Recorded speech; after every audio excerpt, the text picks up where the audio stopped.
ఈ ఇల్లు చూడండి, ఇది ఈశాన్య బ్లాక్. ఈశాన్య ఈది పోటీ ఇస్తున్నది. అయితే ఈ ఇంట్లో వీళ్ళు అన్నదమ్ములు బాగానే సంపాదించుకున్నారు. ఈశాన్య వీధి పోటీలో తరగనిసి నుండి ధనము పేరు ప్రతిష్టలు గలవారే ఉన్నారు. ఫ్రెండ్స్, ఈ ఇల్లు చూడండి, ఈశాన్య వీధి పోటు ఇస్తుంది. ఈశాన్య బ్లాక్. ఈ బ్లాక్లో ఉన్న వాళ్ళు చాలా ధనవంతులు, అంటే వీళ్ళు చాలా ధనవంతులు. ఈ బ్లాక్లో ధనవంతులు కొంతకాలానికి వారు చాలా బాగా సంపాదించుకున్నారు. కానీ కొంతకాలానికి అన్నదమ్ములు విడిపోయినారు. ఈ ఇంట్లో వాళ్ళ అన్నదమ్ములు కొంతకాలానికి విడిపోయినారు. ఆ ఇల్లు తమ్ముని భాగానికి వచ్చినది. ఆయన చాలా బాగున్నాడు, కానీ అన్న మాత్రం తాను నివసిస్తున్న ఇంటికి నిండా ఆగ్నేయంలో ఒక స్థలం కొన్నాడు. ఆయన నివసిస్తున్న ఇంటికి నిండా ఆగ్నేయంలో ఇక్కడ ఒక స్థలం కొన్నాడు. ఆయనకు 4 కుమారులు ఉన్నారు. వారందరికీ ఒకటే చోట ఉండవాలని దాదాపు 40 సెంట్లు కొన్నాడు. ఒకరొకరికి 10 సెంట్ల స్థలం వస్తుంది. అది ఆ నిండా ఆగ్నేయ బ్లాక్ అయితే కొన్నాడు, కానీ అది నిండా ఆగ్నేయ బ్లాకే. ఇక్కడ చూడండి ఫ్రెండ్స్, ఇది దక్షిణ ఆగ్నేయం పెరుగుతూ దక్షిణ నైరుతి తగ్గుతూ దక్షిణ నైరుతి వీధి పొడిచుకుంటూ పోయింది. ఈ స్థలం వేరే యజమానిది. ఫ్రెండ్స్, ఈ స్థలం వేరే యజమానిది. ఆ స్థలం తూర్పు దక్షిణం వీధులు కలిగిన ఆగ్నేయ బ్లాకు. ఆ బ్లాకు ఆగ్నేయం పెరిగి నైరుతిలో తగ్గిన ప్లేస్ ఇది. ఆగ్నేయం పెరిగి నైరుతి తగ్గిన ప్లేస్ ఇది. ఆగ్నేయం తగ్గిన స్థలం వీధిపోటు దక్షిణ నైరుతి వీధిపోటు ఇస్తుంది. ఇక్కడ ఆగ్నేయం పెరిగి నైరుతి వీధిపోటు ఇస్తుంది అన్నమాట. ఇది కరెక్ట్గా లేదు. ఈ ప్లేస్ నిండా దక్షిణ ఆగ్నేయం పెరిగింది. ఇది అయితే నిండా దక్షిణాగ్నేయం పెరుగుతూ ఇట్లా క్రాస్ పోవడంలో దక్షిణ నైరుతి వీధిపోటు ఇక్కడ ఇచ్చింది. దక్షిణ నైరుతి వీధిపోటు ఇచ్చింది.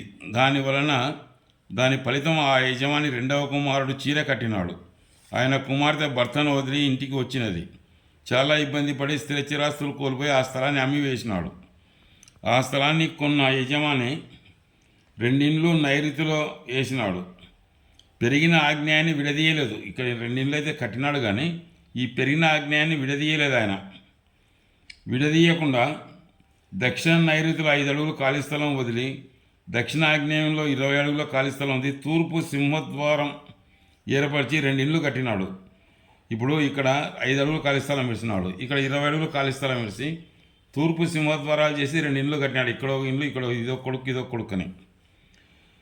ఆ ఇంటికి ద్వారాలు ఈశాన్య ద్వారాలు, కానీ ఆ స్థలం అంతా కొలిస్తే ఇంటికైతే ఈశాన్య ద్వారాలే, కానీ స్థలం వల్ల కొలిస్తే నిండా ఆగ్నేయం లేక వచ్చినాయి. ఇది స్థలం వల్ల కొలిస్తే నిండా ఆగ్నేయం లేక వస్తాయి. ఇంటికి ఈశాన్య డోర్లు అయినాయి, కానీ స్థలానికి మాత్రం ఆగ్నేయ డోర్లు అయినాయి. ఆగ్నేయం లేక వచ్చినాయి. దాని ఫలితంగా యజమాని కరెంటు షాక్ కొట్టి ఒక చెయ్యి పనిచేయడం లేదు. 2వ వార్డులో ఉన్న కుమారునికి ఒక కూతురు మాత్రమే ఉన్నది. పుత్ర సంతతి లేదు. కోర్టులు కేసులు ఉన్నాయి. చాలా బాధపడ్డాడు. ఆ యజమానికి 4 కుమారులు. వారు 1వ కుమారుడు 1వ ఇంటిలో ఉన్నాడు. 4వ కుమారుడు 2వ ఇంటిలో ఉన్నాడు. 4వ కుమారునికి భార్యకు కాలు వెనికి ఆపరేషన్ జరిగి చాలా ఇబ్బంది పడినాడు. ఒక కూతురు మాత్రమే సంతతి కాకుండా నిలబడిపోయినది. అనారోగ్యాలు ఎక్కువయ్యి అనారోగ్య కారణం వల్ల డాక్టర్లకు ఆసుపత్రులకు లాభం జరిగింది.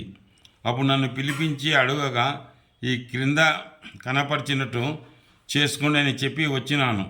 అతను చేసిన కాంట్రాక్టు పనులు అన్నీ నిలబడిపోయినాయి అని చెప్పినాడు. చాలా బాధపడినాడు. పరిస్థితులు చాలా ఇబ్బంది ఉన్నాయని ఇలా చేసుకోండి, మంచి జరుగుతుందని చెప్పి వచ్చినాను. ఇక్కడికి వచ్చి ఇక్కడ బాత్రూమ్ ఏర్పాటు చేసుకొని ఉత్తరంలో ఇట్లా కంపౌండ్ గోడ కట్టండి, ఒక 5 అడుగులు ఇచ్చి ఇక్కడ ఆగ్నేయంలో కూడా పారరాని మీకు మంచి జరుగుతుంది. అప్పుడు ఇది నడక ఈశాన్య నడక అవుతుందని చెప్పినాను. ఇక్కడ ఉత్తరంలో కాంపౌండ్ కట్టడంలో ఇక్కడ ఆగ్నేయంలో పారు వస్తే ఆయనకు ఇది ఈశాన్య నడక అవుతుంది, మంచి జరుగుతుందని చెప్పి వచ్చినాను. ఇక్కడ ఇది పెద్ద ఆయన ఇండ్లు, ఇది 2వ ఆయన ఇండ్లు.